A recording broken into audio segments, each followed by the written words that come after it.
खुलुमबाय गिबियावनो नोंथांमोनखौ बयखौबो सोरजिदा क्रिएटिभिटी चेनेलाव बरायनायजों लोगोसे फुंबिलिनि गाहाम हामलायनायखौ बावहरग्रोनाय जाबाय। दिनैनि माखासे निउस आपडेटफोरखौ नोंथांमोननि सिगाङाव फोरमायथिना होनो आवगायनाय जालायबाय। नोंथांमोनहा भिडिअखौ नायनानै मोजां मोनोब्ला लाइक खालामगोन होनना आसा खालामबाय। लोगोसे इउटिउब चेनेलखौ दाबो साबस्क्राइब खालामाखैबा साबस्क्राइब खालामनानै लानो थाखाय गुरै खावलायनाय जाबाय। थ' बिदिब्ला जोङो भिडिअखौ जागायनोसै। गिबियावनो दङ राजखान्थियारि हाबाफारिफोराव जाहाथे एबसुखौ बायदि रावजों सोंखारिया एबा बाथ्रा बुङा, नङाब्ला बिथांनि हेंथायै आलादा बाथ्रा साननाय जागोन। बे बाथ्राखौ बुंदों दुलाराय बर' फरायसा आफादनि मानगोनां आफादगिरि दिपेन बर' बिथाङा। जों बयबो मिथिगौ दाखालि उदालगुरियाव जानाय BPFनि सांग्रांथियारि हानजा सुरनायाव बै साननि BTCनि बारग' गाहाय मावफुं सोद्रोमा एबा BPFनि आफादगिरि हाग्रामा महिलारि बिथाङा बाहागो लानानै दानि बिटिआरआ एबसु अफिसनिफ्रायसो सामलाय जायो होनना बुंदोंमोन। मख'जाथावदि बे बाथ्रानिनो फिननाय होनानै मैया एबसुनि मानाव गेदेर आफादगिरि दिपेन बर' बिथाङा बुंदोंदि हाग्रामा महिलारि बिथाङा एबसु बायदि गोथार आफादखौ राजखान्थियारि हाबाफारिफोराव जाहाथे खोथा बुङा बेखौनो खावलायदों आरो जुदि उनाव बेबायदि बाथ्रा बुंबावोब्ला बिथांनि हेंथायै बायदि बाथ्रा साननो गोनां जागोन होननाबो खौरांगिरिफोरनि सिगाङाव बुंथिना होबावो। थांनाय समाव BTCआव गोबां जाख्ल'नायनि सायाव खेंफोरथि होना खौरांगिरि मेल लादों बारग' BLT अनिल मुसाहारि बिथाङा।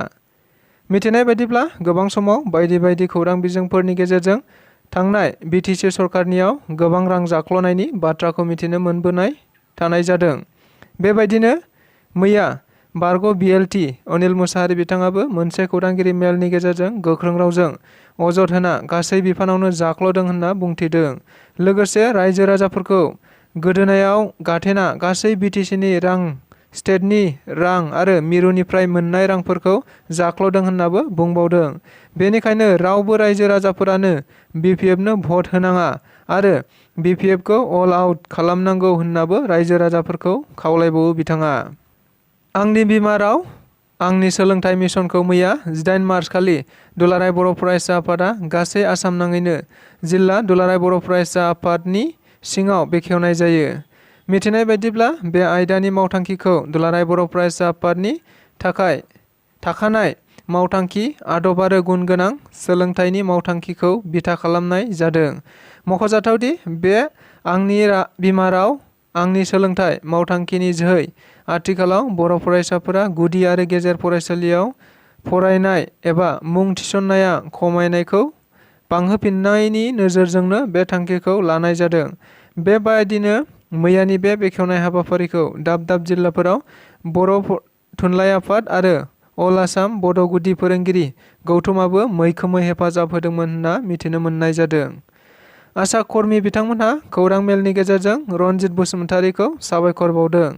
मिथिनाय बायदिब्ला थांनाय 9 फेब्रुवारि खालि चिरां जिल्लानि आसा कर्मी बिथांमोनहा काजलगाव सिभिल हस्पिटालनिफ्राय डक्टर इउकुब आलीखौ बोखारनो नागिरदों होनना बाथ्राखौ लानानै मोनसे EM रनजित बसुमतारीनि हेंथायै गोख्रों धरना होनाय जादोंमोन, जेराव आसा कर्मी बिथांमोनहा EM बिथांखौ जोबोद गाज्रि रावजों सोंखारिदोंमोन।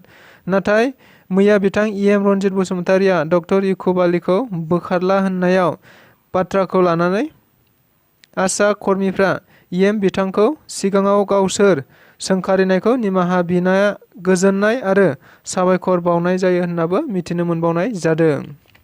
BPFनि हानजा सुरनाय हाबाफारि आथिखालाव हाग्रामा महिलारि दैदेननाय BPF राजखान्थि दोलोआ गुबुन गुबुन बियाबाव एबा जिल्लाफोराव गोजोन खौसेथि आरो जौगानायनि थाखाय आथिंजों हानजा सुरबाय थानाय बायदिनो मैयाबो बाक्सा जिल्लानि सालबारियाव बे एखे थांखिजोंनो हानजा सुरनाय जायो। मिथिनाय बायदिब्ला बे हानजा सुरनायाव BPFनि आफादगिरि मानगोनां हाग्रामा महिलारि बिथाङाबो बाहागो लादोंमोन।